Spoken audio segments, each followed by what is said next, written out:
So I thought I'd do a video today about a little bit more about Katai's background. So first of all, as I mentioned in my introduction video, I've had her for just over 4 years now. I got her in a town called Luck, which is, I think, lucky. She was very spoiled and kind of a brat. And if you'd like to find out more about her in more detail, you can go to my blog. I've been keeping a blog since I got her, or like a month after I got her, I think I started posting. So the first year or so I didn't post a ton, but you can still find out quite a bit more about her. I will link it in the description box down below. So I got her home. She took her 2 days and 4 hours to get her in the trailer. And she was kind of like between feral and spoiled, so she was like too brave about coming into my space, and I know a lot of young horses are, but she'd almost get aggressive about it, and yet she was nervous about me if I tried to go up to her. So it was like a really interesting combination for me, because I've started other young horses, but a lot of them were more friendly around people. She was an interesting combination for me of like being scared but aggressive, and so it was tough because I couldn't really like push her away without making her overly scared, so it just took a while. So I got her home. At the beginning I was keeping her at the place that I was renting. The woman that I rented from had a farm and a barn with some stalls and was allowing me to keep my ponies. At the time I had another pony there, just for the cost of hay and feed and that kind of thing, and then I like barn sat for her and helped her with chores and that kind of thing. So I had her there at first, and it was great because I had a lot of freedom to have her in the stall, not have her in the stall. This woman had a couple small pens, so I was using those to train her. One really small pen, almost the size of a stall, just a little bigger, maybe like 15 by 15, which was really, really helpful. And that was where I first got her comfortable with the saddle, with me sitting on her back, and very early on was starting to ride, you know, where you like walk around the arena once and then hop off and pat them and you're done. I ended up moving her then because I moved out of that place to a different town, and that woman didn't want to be a boarding barn. She just was okay with me keeping them there while I was living there, and I wasn't going to be able to help her with chores or anything, so it made sense. So I moved Katai to kind of a pasture board situation. Fortunately, the only place to ride was a huge pasture, and I found out later it was like an alfalfa field at one point, and so with a pony it just wasn't a good fit. It was dangerous for me to be trying to ride my brand new green horse on this like 5-acre pasture with barbed wire fences in the back that I didn't realize when I started boarding there. And then I was doing okay there. We were doing okay there until winter was coming. As I mentioned in my intro video, I live in Minnesota, so it would have been 4 to 5 or more months of cold and ice and snow where I probably wouldn't have been able to do anything with her most days. I started looking at places that had an indoor arena so that I could continue to work with her during the winter and not lose all of our progress. And I found this really nice little barn. She was on pasture board. They had a coverall arena, which is like that white tarp type building. So it was lit and indoors, and I did most of her early training there. By the time I got there, she could like walk and maybe kind of trot, but because of the large spaces I'd been in before, I didn't really have a safe place to work on trotting her. So we did a lot more work with like, they had trail obstacles there, and I did a lot of continued groundwork, desensitization, lunging, all those sorts of things, but I had more of the space that I could work on riding. So I did almost everything there, but I really wanted to be taking dressage lessons. I don't have a trailer, and there aren't very many people in the area that will travel that are kind of beyond very, very, very beginning level dressage. And I felt like I was comfortable with the very, very first things. I felt like I kind of knew the very basics, and so I didn't really feel like a very beginning instructor was going to be helpful to me. So I looked for a barn, and I found this really perfect situation. It was an instructor who was, I think, USDF like certified instructor. She had trained people up through second or third level, which was like, that's all I can ask for when I've never even shown in an intro level show. And she now has her gold medal. At the time, she had her silver medal and was riding Grand Prix and showing Grand Prix, and had a lot of horses that she had trained up the levels. And the board was really reasonable. It was pasture board, but she had a heated grooming area, which I'd never had for horses before, which was amazing, and an indoor arena and some trails, and just like perfect. Her website was great. She had a ton of students. She had a huge lesson program. Not huge, but like a nice size lesson program. So excited, and I moved Katai there. I think it was the spring of 2014 in May, and Katai kind of lost her mind a little bit. It was more of a normal boarding situation than she'd been in. She'd never seen arena mirrors before, so she was just sort of beside herself. And I hadn't been able to expose her to that much because I got her when she was 4 years old, and I don't have a trailer. So I've had people who've been willing to trailer me, but pretty much to like a minimal amount, and so she kind of freaked out.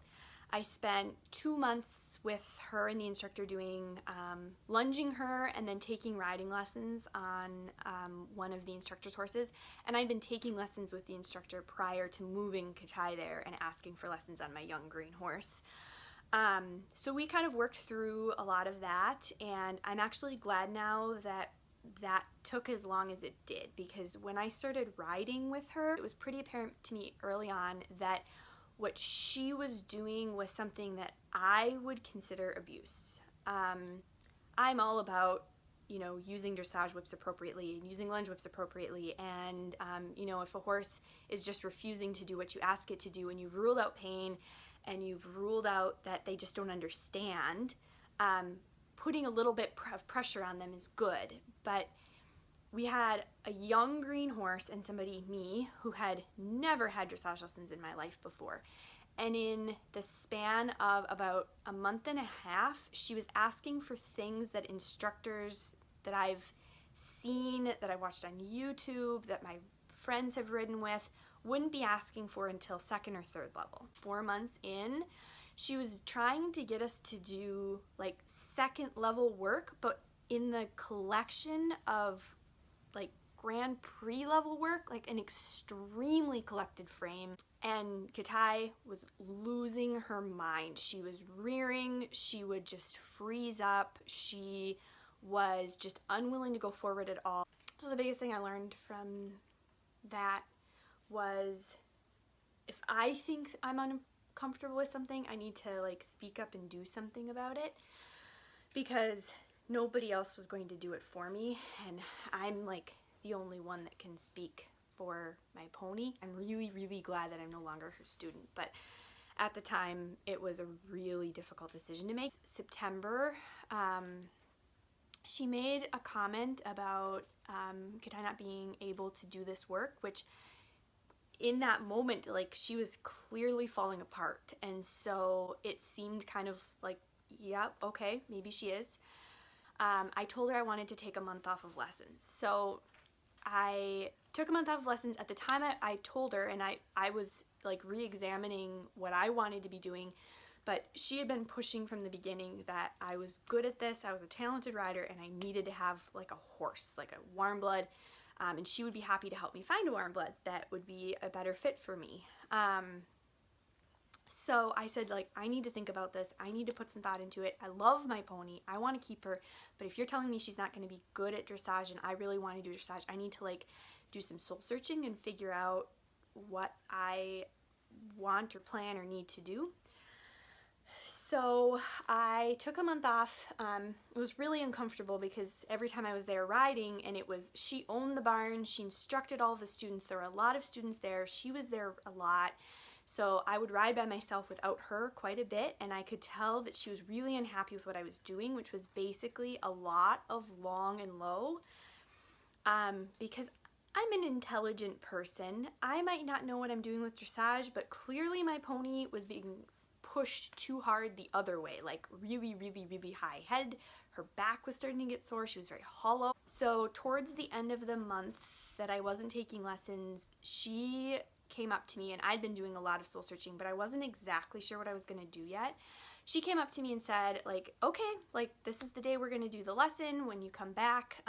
Not quite as kindly and as friendly as I'm saying it right now to you, but that's what she had said. And I said, no, I don't want to keep taking lessons. I'm going to move her. And she lost it. She started yelling at me. She told me that Katai was never going to be worth anything. And I said, well, I can understand if you don't think that she's going to be good at dressage. And that's okay with me. I'm in a place right now where I want to try to figure this out with her. And if that means jumping or if that means just doing trail rides, like, that's okay with me right now. I'm trying to figure this out because I love my pony. And she said, she's not even going to be worth anything to be trail ridden, and you should basically send her to a meat market. I don't remember exactly what wording she used, but it was pretty much like you should load her on a truck and send her to a meat market. And I was like, okay. And so I was so upset in that moment, I just kind of was quiet. I didn't even know how to react to my instructor telling me that I should ship my horse to a meat packing plant. Clearly didn't want to make me want to study with her anymore. I don't quite know why she felt the need to have this sort of confrontation with me. And it was in front of some of her other students, which seems so unprofessional to me. But I do think that she has, needed to be in control in that moment, and I was taking her control away from her by not listening to her and telling her that I didn't want to keep taking lessons with her. Anyway, so I ended up moving her to a barn that was meant kind of from the beginning to be a temporary situation. It was the first time I had had her in stall board, and basically I just wanted to get away and not take lessons because this was my first experience with weekly lessons, and it was my first experience with taking dressage lessons.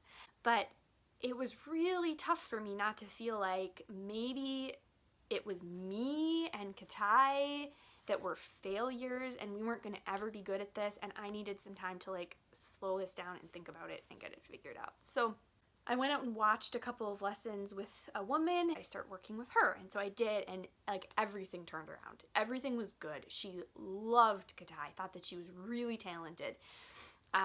She was so nice to both of us, and she started mending the relationship between me and Katai like right off the bat, which I had kind of already started since I stopped taking lessons with the previous instructor, but it was more from like a groundwork perspective and like I'm being nice because I'm not putting any pressure on you, and then this person was able to start having me add some pressure back into the equation without being mean or forceful or rude or anything like that. And she was amazing. I love that instructor, and we're still friends to this day. I took lessons with her for about a year and ended up, the barn that I was boarding at the time was quite expensive. It had amazing care. It's probably one of the best barns in the area as far as horse care. The barn manager is outstanding, and the horses just get like absolute top of the line care, and especially for the cost. So I started looking for a barn that was a little bit cheaper, and I love the instructor I was working with, and I felt like we had been making a little bit of progress. We made a lot of progress from where we were, but I was still having her days. She was still having blow-up days. You know, every other lesson was still pretty tough. So my barn manager said, like, I would suggest maybe you think about doing this. And what it happened to be was the person who had taught the riding instructor I was riding with at the time up to Grand Prix level. I was like, oh, that will be less expensive than where I am now. But she had her own, has her own small barn, very small lesson program at her barn. And it's in stall board, indoor arena, private paddock. They get hay 4 times a day. So it was the things that I was looking for, and the lessons with her and everything were just so much more reasonable. It was about half of the cost of what I was paying to move to this barn, and working with an instructor who had brought my at the time current instructor, but now previous instructor, up to Grand Prix. And my goal right now would be to get my bronze medal. I went and checked the place out, took a lesson, didn't make a very great impression because Katai was in a new space and so she was all freaked out. But really liked, the instructor really liked the barn. So I started taking lessons with this new instructor, the instructor I'm studying with now, and in about a month, the change in Katai's way of going and like mentality about the work and the change in my riding was shocking. So I've been riding with her for about 6 months now. Went from struggling with a training level test to training second level movements, and not only that, but Katai went from some days I couldn't even think about riding in a lesson because she would be blowing up, running around like a giraffe, so tight, having tantrums, unable to move forward. You know, it had gotten a lot better than it had been when I was riding with the abusive instructor, but it still was a chore. And now with this instructor, she hasn't had a day like that since the first month. She seems to enjoy the work. Sometimes it's hard. You can tell she's having a tougher time with it, maybe physically rather than mentally right now, but that's a huge improvement for me. I'd much rather be trying to put strength on her than trying to help her deal with melting down. But the change in both of us, in my riding position, and I'll try to insert a photo here.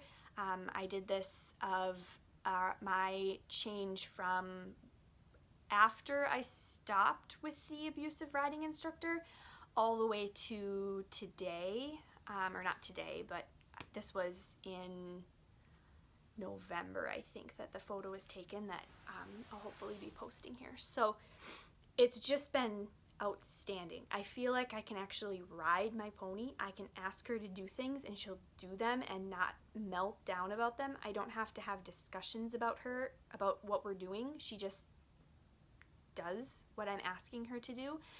And the only reason that she doesn't now is because she's confused or she doesn't understand, or, you know, she's physically having a tougher time because it's a lot of work for her. But we're starting to add some like medium canter. We're doing shoulder in, haunches in, leg yields.